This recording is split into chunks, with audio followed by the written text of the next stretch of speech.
Hi, this is Tracy from MyVeronaNJ.com, and we are filling October with a bunch of pumpkin recipes.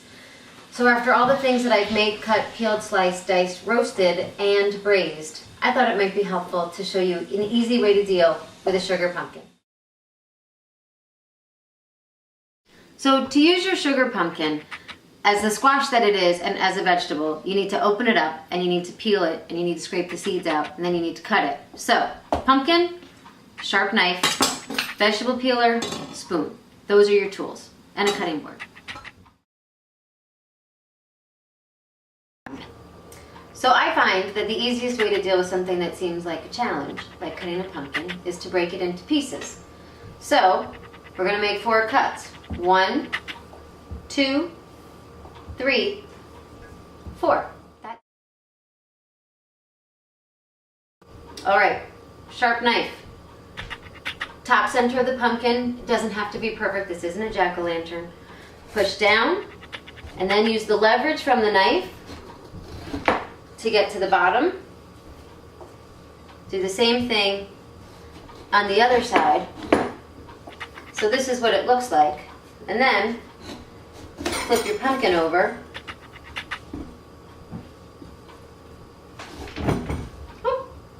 And there you go. And you're going to do that 4 times.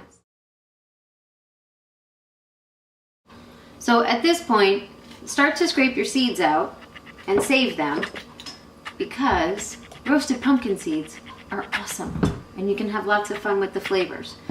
Plus, if you scrape the seeds out, then it becomes less that you have to cut through as you're cutting through the other sections of your pumpkin.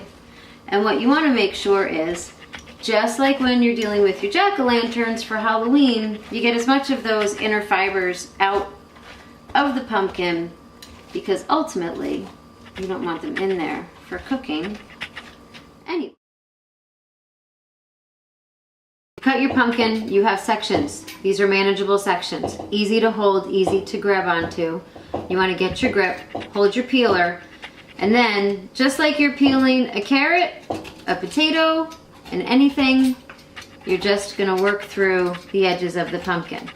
Now sometimes you have to go in different directions, and sometimes it takes a little bit of work to get through the ridges, but in the end, when the pumpkin is all peeled, you also can choose to use half the pumpkin for one recipe and the other half for another.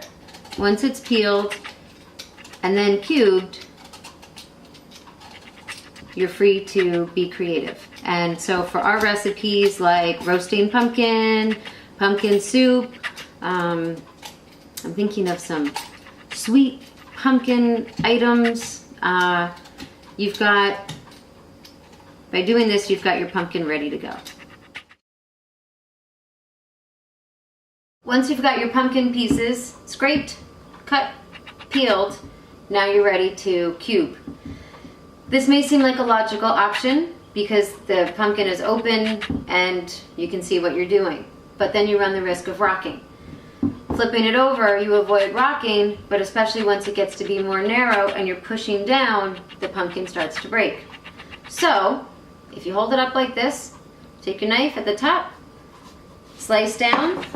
Now, you've got easy, manageable pieces that look a lot like cantaloupe, but aren't. All right, so now you've got your pumpkin pieces. This is the part where it gets even easier and safer. Stack them, and then cut away so you have even sized pieces in cubes, so everything cooks in the same amount of time. So there you have it. There's your pumpkin. And if you want to know what to do with it now that you've got it, check out MyVeronaNJ.com on the recipes tab. Especially in October, we've got lots of recipes.